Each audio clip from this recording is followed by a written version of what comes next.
Welcome to this podcast.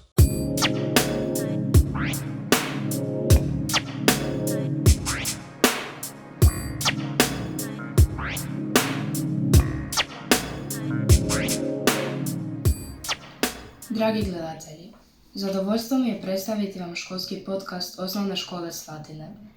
Mi smo učenice 8. razreda, Mata Fidler i Lucija Kozlica.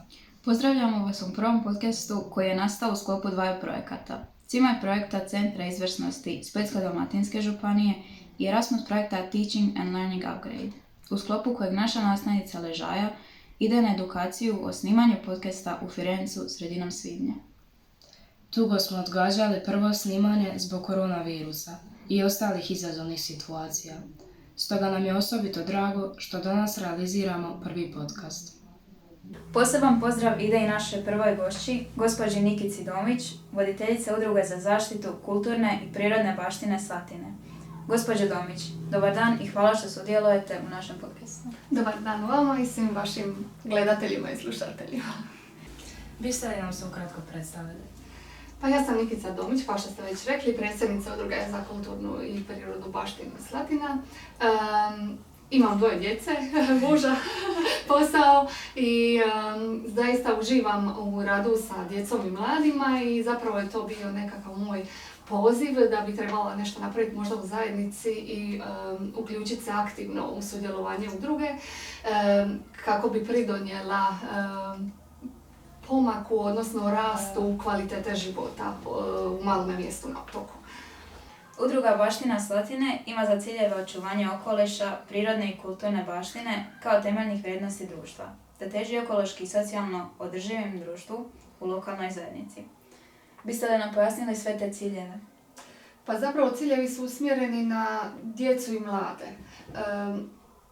Bez obzira koje god mi imamo planove i ciljeve, bez uključenja zajednice to zaista ništa nema smisla.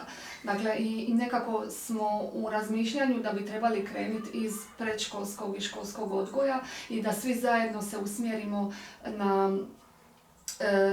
na realizaciju rješenja problema koje imamo tu u ovoj našoj maloj zajednici. Zašto ste se odlučili aktivno sudjelovati u zaštiti kulturne i prirodne baštine? Što vam je bio najveći motiv? Pa prošlo ljeto sam sa svojim dječakom često dolazila na naše igralište u Slatinama i primijetila sam koliko se zapravo naša djeca loše odnose prema okolišu. Išli bi kupiti neki sladoled, neki bombončić, i nakon konzumacije svega toga bi sve to bacili na pod. I tako iz dana u dan, jednostavno nisam više to mogla samo tako se pravi da to ne vidim, niti se nisam mogla ošervati kući tom činjenicom. Zapravo sam dobila poziv da nešto ja moram napraviti, ja se moram aktivno uključiti jer neko mora. Ok, ako sam ja to vidjela, ako meni smeta, ja ću dati svoj doprinos i probati promijeniti ono što sam trenutno vidjela. Za logo udruge ste uzeli simbol sa kamenog stupa iz crkve Svetog Petra na Čiovu, u kojoj je 1243. godine otok bio podijeljen između Splita i Trogira. Ima li kakve simbolike u tome? Pa zapravo ima, nema veće simbolike od toga. To je zaista specifično da je jedan toliko mali otok podijeljen između 2 grada. I zaista je to strašno zanimljivo i simpatično. I jedan od ciljeva je postavljanje znaka na Supetru, da je tu bila ta crkvica i nekakve informacije za turiste i domaće stanovništvo koje nije informirano sigurno o tim informacijama, pa kad prolaze doli put kave, kad se šetaju, bicikliraju, da vide gdje je bila ta crkvica. A što se tiče udruge i simbolike, zaista nema ljepše, simbol je krasan i bio je zaista 98. gospodin Špiro Skoko kao ondašnji predsjednik udruge izabrao baš taj simbol i mi smo i dan danas prekrasni i ponosni na to. Koje prirodne i kulturne potencijale Slatinama prepoznajete? Odnosno što vam se u Slatinama sviđa? Pa zaista potencijal je izniman. sve je još uvijek onako kako je nekad bilo. Sve je netaknuto, sve je u tom mediteranskom tradicionalnom duhu i još uvijek ostalo.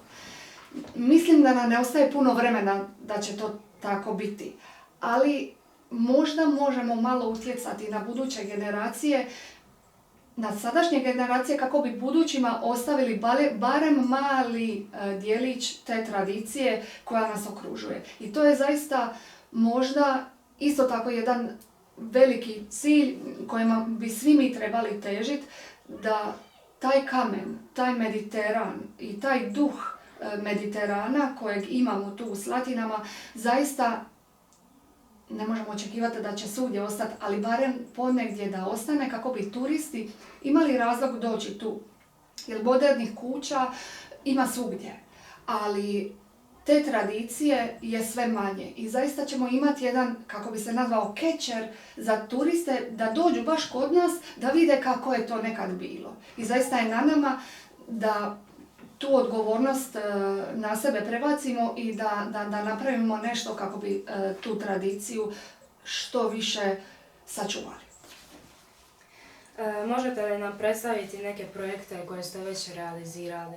Neki naši učenici su također sudjelovali u ekološkim projektima. Tako je, zaista sam presretna što su već pojedini učenici, mladi, djeca, sigurno i roditelji, prepoznali da je vrijeme za sudjelovanje i za akcije i sudjelovali su u projektima. Prva nam je akcija bila i radionica izrade pepeljara za plažu. To je bilo u prošlom ljetu. Odaziv je bio fantastičan. Zaista je bilo jako ugodno i lijepo. Izradili smo 6 nosača za pepeljare koje smo postavili po plažama u Slatinama i svi koji su dolazili na plaže, koji puše, su mogli koristiti te male kantice, ne bacajući opuške po plaži, nego te kantice su ispraznili u koš gdje se blizu nalazili ti nosači i vratili nazad na te nosače. I to je zaista možda jedan mali pomak da opušaka imamo šta manje. To je bio prvi projekt. Onda smo očistili put izletišta Pucalina. On je bio dugo godina zapušten. Zaista smo jako ponosni što nam se pridružio i DVD Slatine, što su nam se pridružili i Eko Žedno, udruga za zaštitu isto kulture i zaštitu okoliša iz Žednoga. I zaista bio je super dan, isto su došli učenici iz škole iz Slatina, uživali smo u lipome sunčanome danu i zaista napravili super posao, cijeli put smo do tamo očistili. Izletište izgleda sada već jako lijepo i zaista jedva čekam kad ćemo svi skupa to koristiti. A što ste u dosadašnjem radu i životu pronašli kao najveći izazov, najveći problem?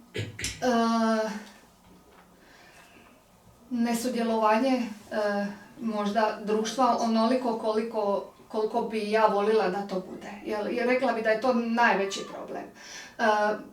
Jer ako svi su navikli da svi kukaju i žale se da nešto ne valja, ali niko ne bi po tom pitanju ništa napravio. Zato što svi misle da nam neko drugi treba popraviti naše stanje. Svi drugi misle da nam neko drugi treba popraviti neki naš problem kojeg smo mi uvidjeli. Pa onda od državnih institucija do gradskih uprava, mjesnog odbora ili načelnika, svi su nam oni krivi i niko ništa ne valja zato što nam neko nije popravio nešto što smo mi vidjeli da ne valja. Umjesto da jednostavno mi odemo i popravimo to što ne valja, i ako ja, ti i ostali popravimo taj dio koji smo svako od nas primijetili da ne valja, mislim da je onda to bolja zajednica. Šta je po vašem mišljenju najveća zapreka zaštiti okoliša u našem mjestu, ali i šire? Split kao drugi grad u zemlji odvaja tek 3,7% otpada.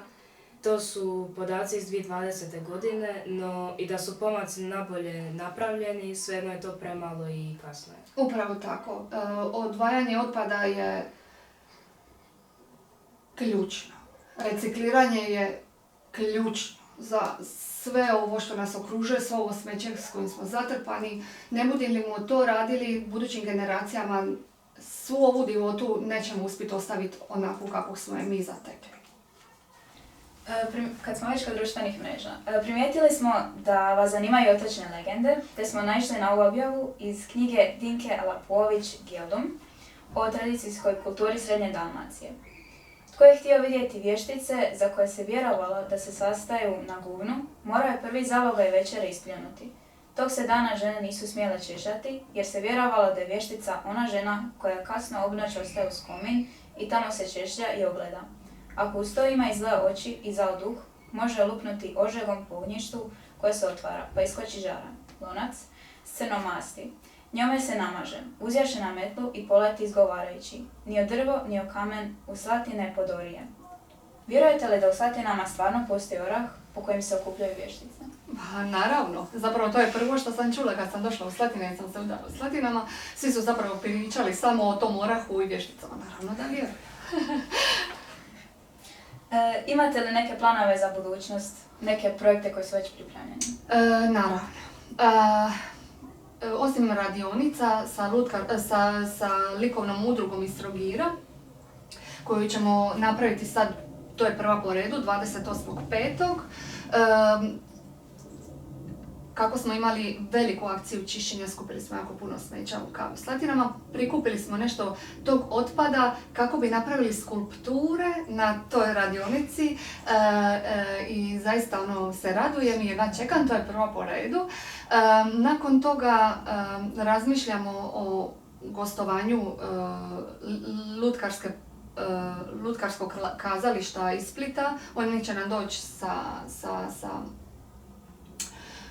sa predstavom Stonoga Goga 11.6. I što se tiče dugoročnih nekih planova, zaista bi volili napraviti jedan edukativno-kulturni centar tu u Slatinama, gdje bi se mladi mogli družiti, gdje bi imali svoj prostor kreativni za stvaranje, od gline, od slikarstva, od malog kutka knjižnice kojeg nemamo u Slatinama, od kulinarskih radionica, od svega u biti što i vas zanima. Zapravo mene zaista jako zanima što vi vidite kao probleme i šta vas zanima i što vam nedostaje u Slatinama. Jer bi zaista voljeli da udruga djeluje baš u tom pravcu.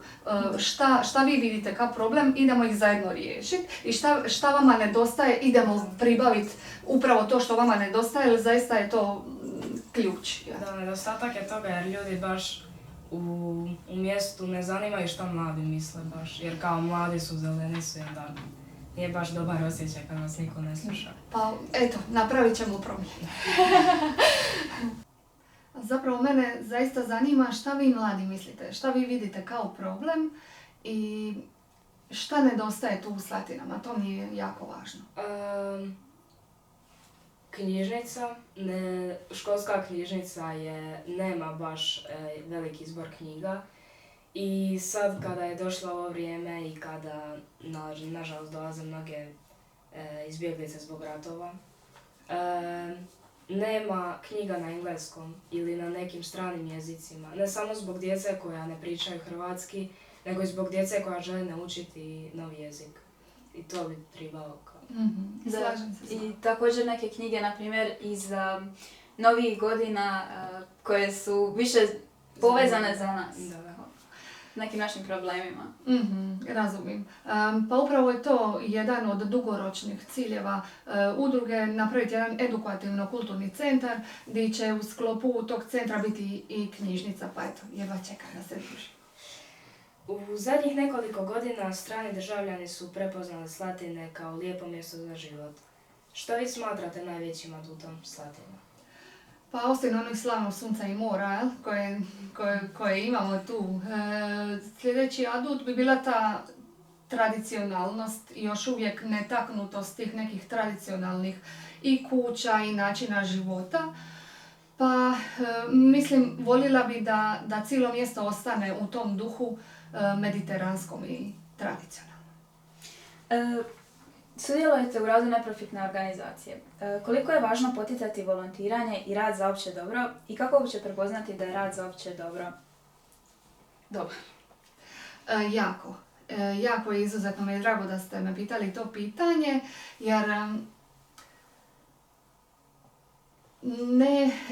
živimo u malome mjestu, u malome selu, gdje je jednostavno introvertiranost postala kao normalna. Hoću reći kao zatvaranje u sebe mladih je postala današnjica. Ono što je važno je da raširimo vidike i da se osvrnemo oko sebe, da vidimo probleme nekog svog bližnjeg, da mu pomognemo i zaista je jako važno volontirati. Jako je važno i mlade poticati na volontiranje jer je to zaista produhnjuje, kako bi rekla, produhovljuje tebe osobno. Zaista se osjećaš bolje kad pomažeš drugima, više nego kad pomogneš sam sebi. Koliko je zahtjevno biti aktivno angažiran u lokalnoj zajednici i imati obitelj? Pa zaista je to veliki izazov. Ali ništa nije nemoguće kad zaista imaš veliku volju i želju. Sve se da izorganizirati, sve je moguće, zapravo samo ta volja je važna i podrška okoline, mislim, je to šta gura. Jer kad vidite da je bilo kakav projekat uspješan, onda zaista to gura i zaista imate daljnu motivaciju za daljni rad. Kako se odmarate? Odakle crpite energiju? Wow! Pa ne znam, energija su mi, kao što sam već spomenula, mladi dica, to mi je punim se tako, zaista, punim se pozitivnošću, punim se prirodom, punim se okolišem svojim, nastojim napraviti jednu pozitivnu atmosferu u svom životu i oko sebe i zaista uživam u svakom danu. Kakvi ste vi bili u osnovnoj i srednjoj školi? Jako sramežljiva. Jako sramežljiva, bez obzira šta je u meni tutnjala sva moja neka želja, ali ja sam bila jako sramežljiva i zaista nisam sudjelovala u nikakvim aktivnostima iz svog nekakvog izmišljenja da neću biti dovoljno dobra iz nekog straha. Što je nešto što vas je zanimalo, neki predmeti koji najmanje? Pa uvijek ta neka kreativnost, uvijek taj neki likovni, uvijek u tom nekom pravcu, priroda, zemljopisi, tako nekakvi prirodni predmeti. Nas dvije očekuje stresan upis u srednju školu. Imate li neki savjet, neku preporuku što da gledamo kod odabira škole? Pa da slušate sebe i da znate u biti što vas zanima. Zaista nije bitno šta je, bitno je šta su vam rekli roditelji, ali opet morate gledat ono što ćete vi živjeti cijeli svoj život i to je jedino važno. Da iz sebe izvučete onu želju šta biste vi radili do kraja svog života i da se usmjerite ka tome i bit će vam super. Spomenuli ste da će se u mjestu izgraditi zajednica za mlade, za njihovo druženje i volontiranje. Imamo li spreman prostor za izgradnju? Nažalost, još uvijek ne. S obzirom da nemamo konstituirani mjesni odbor, ne možemo ni djelovati u tom pravcu. Međutim, razmišljanja su tu, imamo ideje, realizacija 3D projekta oko realizacije tog prostora je trenutno u izradi i ja bi jako bila presretna kada bi to uspjeli izrealizirati. Bilo preko županijskih sredstava ili europskih fondova, svakako ićemo u tom pravcu da imate svoje mjesto za druženje i rad. Hvala vam. Želimo vam sad zahvaliti na vašim savjetima i na tome što ste pristali sudjelovati u podcastu. Bilo je ugodno razgovarati s vama i nadamo se da ćemo se opet vidjeti. Naravno, ja sam sigurna da ćemo se ponovo vidjeti. Hvala vama što ste mi dali priliku da ispričam barem kod jedan mali dio onoga što imamo u planu. Dragi gledatelji, hvala vam na gledanju našeg prvog podcasta i pratite nas i dalje.